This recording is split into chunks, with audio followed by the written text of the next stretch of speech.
गिरती कानून व्यवस्था को लेकर आज सदन में जमकर हंगामा हुआ। पूर्व मुख्यमंत्री राबड़ी देवी ने यहां तक कह दिया कि रिमोट से नीतीश कुमार की सरकार को चलाया जा रहा है। आरएसएस और बीजेपी ने पूरी तरीके से सरकार पर कब्जा कर लिया है। फिर क्या था, मुख्यमंत्री नीतीश कुमार सदन के अंदर भड़क गए और उन्होंने कहा कि 2005 के बाद महिलाओं के लिए जो कुछ हुआ है वो हमने किया है। 50% आरक्षण महिलाओं को हमने दिया है और हमने न केवल महिलाओं को बल्कि मुस्लिम समुदाय के लोगों के लिए भी काफी कुछ किया है। दूसरी तरफ नेता प्रतिपक्ष तेजस्वी यादव की बात करें तो उन्होंने कहा है कि मुख्यमंत्री अचेत अवस्था में चले गए हैं, उनकी मानसिक स्थिति पूरी तरीके से गड़बड़ा गई है। पलटवार करते हुए पूर्व मुख्यमंत्री राबड़ी देवी ने भी कहा कि नीतीश कुमार भंगेरी हैं और भांग पीकर सदन के अंदर आते हैं। दूसरी तरफ अगर दरभंगा की मेयर अंजुम आरा के बयान की बात करें तो अंजुम आरा ने अपने बयान को वापस ले लिया है, खेद व्यक्त करते हुए। कैमरामैन ऋषि के साथ सौरभ कुमार, पटना, न्यूज़ 24। दिल्ली में बीजेपी सरकार बनने के बाद से ही आम आदमी पार्टी लगातार भारतीय जनता पार्टी पर दबाव बना रही है। दरअसल में भारतीय जनता पार्टी ने जो 2025 के विधानसभा चुनाव में जो दिल्ली की जनता से वादे किए थे, उनको लेकर के आम आदमी पार्टी रोजाना किसी न किसी मुद्दे पर घेरती हुई दिखाई दे रही है। दरअसल में आम आदमी पार्टी पहले 2500 रुपए के मुद्दे पर भारतीय जनता पार्टी को घेर रही थी।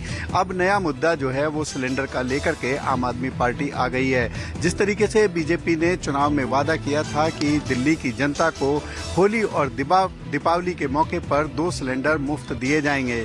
हालांकि उसी को लेकर के जो आम आदमी पार्टी है वो भारतीय जनता पार्टी पर हमलावर है। उन्होंने आम आदमी पार्टी का कहना है कि जिस तरीके से लगातार जो है जो त्योहार का सीजन चल रहा है, इसमें अभी तक जो है वो सिलेंडर नहीं दिया गया है। यानी कि साफ है कि जिस तरीके से 2500 का वादा जुमला साबित हो रहा है, वैसे ही सिलेंडर का भी जो वादा है वो जुमला साबित हो रहा है। इसके लिए आम आदमी पार्टी ने आज दिल्ली के अलग अलग इलाकों में 40 से ज्यादा अधिक प्रोटेस्ट हुए हैं और कई जगह गिरफ्तारियां हुई हैं। कैमरा पर्सन कुलदीप के साथ में यूसुफ, न्यूज़ 24 दिल्ली। होली पर लगातार विवाद बढ़ता जा रहा है। दरभंगा के मेयर के बयान का मुद्दा संसद भवन तक पहुंचा और यहाँ तमाम बीजेपी के नेता उन पे काफी गर्म दिखे। धर्मशिला गुप्ता जो कि दरभंगा की रहने वाली हैं और बीजेपी की राज्यसभा सांसद हैं, उन्होंने तो यहाँ तक कहा कि जो मेयर है दरभंगा की, उनकी तालिबानी मानसिकता है। सरिया के जरिए वो देश और राज्य को चलाना चाहती है, इसलिए उन्हें अगर होली से नफरत है तो उन्हें देश छोड़कर चले जाना चाहिए। नहीं तो अगर रंगों से नफरत है तो घर में बैठकर नमाज पढ़ना चाहिए। वहीं सतीश चंद्र दुबे जो दूसरे केंद्रीय मंत्री हैं और बिहार से आते हैं, उन्होंने भी कहा कि अब बिहार भारत में है और हम किसी दूसरे मुल्क के नहीं, अफगानिस्तान या बांग्लादेश के रहने वाले नहीं हैं कि होली के मौके पे हम घर में बैठ जाएं और मुस्लिम समाज जाकर नमाज पढ़े। किसी को अगर रंग से आपत्ति है तो इनका भी यही बयान है कि वो भी घर में बैठकर नमाज को पढ़े। तो जाहिर तौर पे ऐसा लगता है कि होली पर इस बार एक नया विवाद छिड़ा है और कहीं न कहीं होली के नाम पे उठा विवाद अब पाकिस्तान, अफगानिस्तान और बांग्लादेश के नाम तक जा रहा है। कुमार गौरव, न्यूज़ 24 दिल्ली। हरियाणा में नगर निगम और नगर निकाय चुनावों में भारतीय जनता पार्टी ने अपना झंडा गाड़ दिया है और यही कारण है कि 9 नगर निगमों के ऊपर भारतीय जनता पार्टी का कब्जा हो चुका है और एक नगर निगम मानेसर में आजाद उम्मीदवार ने जीत दर्ज की है, जबकि कांग्रेस इस बार भी खाली हाथ दिखाई दे रही है। बेशक कांग्रेस द्वारा बड़े बड़े दावे भी किए जा रहे थे, लेकिन जिस तरह के रुझान सामने आ रहे हैं उसमें यही दिखाई दे रहा है कि एकमात्र भारतीय जनता पार्टी ही है जिसने पूरी की पूरी नगर निगम और नगर निकाय चुनावों पर कब्जा कर लिया है। और इसके साथ ही हरियाणा के मुख्यमंत्री नायब सिंह सैनी ने हरियाणा के लोगों को ऐतिहासिक जीत के ऊपर बधाई भी दी है और कहा है कि अब ट्रिपल इंजन की सरकार बन चुकी है और प्रदेश का जो विकास होगा वो उतनी ही तेजी के साथ ही होगा। वहीं पर उन्होंने सारे कार्यकर्ताओं का मुंह भी मीठा करवाया, खासतौर पर हरियाणा विधानसभा के बाहर आकर। और यही कारण था कि अब नायब सिंह सैनी ने कहा है कि प्रदेश में हर तरफ लड्डू ही लड्डू बांटे जा रहे हैं और जल्दी ही जलेबियां भी बांटी जाएंगी। कैमरामैन गंभीर सिंह राणा के साथ विशाल अंग्रेज, न्यूज़ 24 चंडीगढ़। दिल्ली सरकार के कैबिनेट मंत्री लगातार इस वक्त ग्राउंड पर हैं, अपने इलाके में ही दौरा कर रहे हैं। इस वक्त आप देखिए कैबिनेट मंत्री आशीष सूद चाणक्य प्लेस 40 फुटा रोड पहुंचे हैं और अपने इलाके के लोगों से बातचीत कर रहे हैं, बहुत सारी समस्याओं से दो चार हो रहे हैं। सर, अब आप इलाके में पहुंचे हैं, किस तरह की समस्याएं यहाँ पर लोगों के सामने आपको लग रही हैं? क्या समस्याएं हैं? सीनियर सिटीजन कह रहे हैं पेंशन नहीं बन रही है, महिला समृद्धि योजना को लेकर। देखिए, पेंशन, राशन कार्ड न बनना, BSES की तारों का जंजाल, कॉरपोरेशन की लापरवाही, ये सब समस्याएं हैं। मैं अपनी विधानसभा क्षेत्र में हर बुधवार को लोगों से मिलने का क्रम शुरू कर रहा हूं। हम जनता के इन सुविधाओं को जुटाने का पूरा प्रयास करें। तो देखिए, दिल्ली सरकार के कैबिनेट मंत्री आशीष सूद जो है वो जनता के बीच में पहुंचे और एक एक करके अब सभी समस्याओं को दूर करने की कोशिश की जा रही है। सभी अधिकारी जो है वो भी उनके साथ मौजूद हैं, PWD, MCD के सभी अधिकारी मौजूद हैं। यानी साफ तौर पर दिल्ली सरकार पूरी तरीके से एक्शन मोड में नजर आ रही है। कैमरामैन जहांगीर के साथ दिव्या अग्रवाल, दिल्ली न्यूज 24। आम आदमी पार्टी के राष्ट्रीय संयोजक और दिल्ली के पूर्व मुख्यमंत्री अरविंद केजरीवाल की एक बार फिर से मुसीबत बढ़ सकती है। दरअसल दिल्ली की राउज एवेन्यू कोर्ट ने अरविंद केजरीवाल और कुछ अन्य नेताओं के खिलाफ मामला दर्ज करने का आदेश दिया है। दरअसल ये मामला जो है ये पब्लिक प्रॉपर्टी डिफेसमेंट एक्ट से जुड़ा हुआ है, जिसके तहत ये कहा गया है कि साल 2019 में अरविंद केजरीवाल सहित कई ऐसे नेता थे जिन्होंने अपने पोस्टर और होर्डिंग्स को सरकारी प्रॉपर्टीज पर लगाया और सरकारी पैसे का दुरुपयोग किया। इस संबंध में जब पूरा मामला राउज एवेन्यू कोर्ट में था और राउज एवेन्यू कोर्ट ने इस मामले में सुनवाई की और सबूतों के बिना पर यह आदेश दिया दिल्ली पुलिस को कि वो इस संबंध में FIR दर्ज करो और मामले की जांच करके कोर्ट को बताए। और इस संबंध में अब दिल्ली पुलिस को 18 तारीख तक कोर्ट को जवाब भी दाखिल करना है। कुलदीप के साथ विमल कौशिक, न्यूज़ 24 दिल्ली। औरंगजेब का महिमा मंडन कर विवादों में फंसे समाजवादी पार्टी के विधायक अबू आसिम आजमी आज हाजिरी लगाने के लिए मुंबई के मरीन ड्राइव पुलिस स्टेशन पहुंचे। कल ही मुंबई सेशन कोर्ट ने उनको बड़ी राहत देते हुए अग्रिम जमानत दी है। उन पर मुंबई पुलिस ने इस बयान को लेकर कई धाराओं के तहत केस दर्ज किया है। उन पर गिरफ्तारी की तलवार लटक रही थी, जिसको लेकर उन्होंने सेशन कोर्ट का रुख किया था। सेशन कोर्ट ने शर्तों के आधार पर उनको अग्रिम जमानत दी है, जिसमें 20,000 उनको सिक्योरिटी बॉन्ड भरना पड़ा है। इसके अलावा 3 दिन तक उनको जो पुलिस स्टेशन है वहां पर हाजिरी लगानी होगी। 1 बजे से पहले उनको हाजिरी लगानी है। इसी के तहत वो आज हाजिरी लगाने पहुंचे थे। उनके इस बयान को लेकर विपक्ष काफी हमलावर था। इतना ही नहीं, जो छत्रपति संभाजी महाराज हैं उनकी पुण्यतिथि पर उन्होंने महाराज को याद भी किया था, श्रद्धांजलि भी दी थी और कहा था कि वो एक बहादुर योद्धा थे। अंचल के साथ इंद्रजीत सिंह, न्यूज़ 24 मुंबई।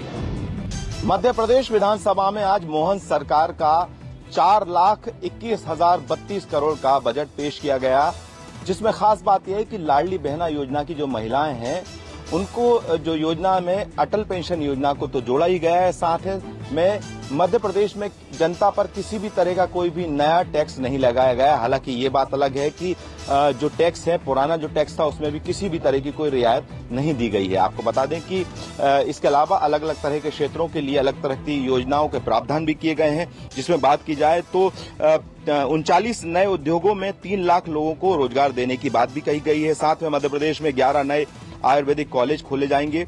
इसके साथ ही 1 अप्रैल 2025 से 7वें वेतनमान के महंगाई भत्ते का पुनरीक्षण किया जाएगा। ये बात भी बजट में कही गई है। विपक्ष ने सवाल खड़े किए हैं बजट पर। विपक्ष का कहना है कि ये बजट झूठ का पुलिंदा है, जिसमें लाडली बहना योजना की जो वादा किया गया था 3,000 रुपए प्रतिमाह का राशि का, उसका अगले इस पूरे बजट में किसी भी तरह का उसके बढ़ाने का कोई भी प्रावधान आने वाले समय में नहीं किया गया है।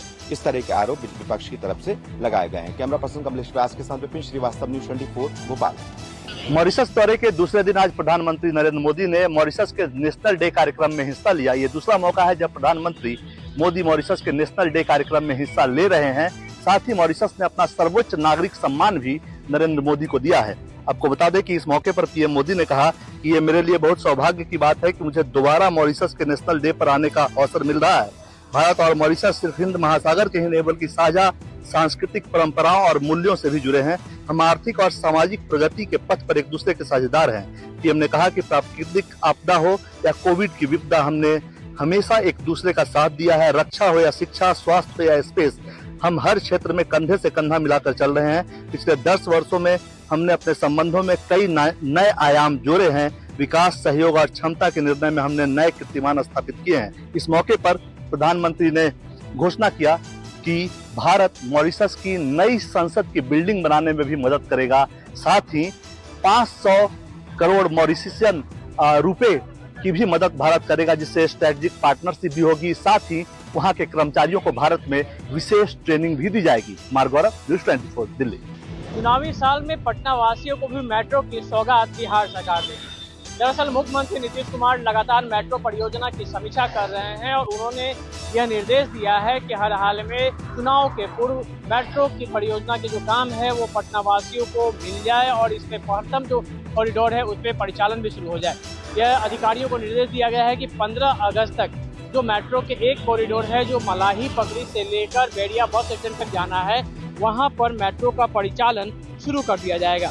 दरअसल 24 स्टेशन बनने हैं, करीब 31.5 किलोमीटर लंबा मेट्रो कॉरिडोर बनना है और उसके लिए अगस्त 2023 से जो है भूमिगत स्टेशन बनाने का काम शुरू हुआ था और 3 स्टेशन बनके तैयार हो चुके हैं और उसमें देरी से जो रेलवे ट्रैक के बिछाने का काम किया जा रहा है। 2019 में मेट्रो का काम पटना में शुरू हुआ था और दिल्ली मेट्रो को यह पूरा काम दिया गया था और उसके तहत ये काम चल रहा है। L&T सहित कई बड़ी कंपनियां मेट्रो बनाने के काम में जुटी हुई हैं, जिसके अंतर्गत 24 जो है अंडरग्राउंड स्टेशन बनने हैं और 31.9 किलोमीटर लंबा ये पूरा कॉरिडोर बनना है।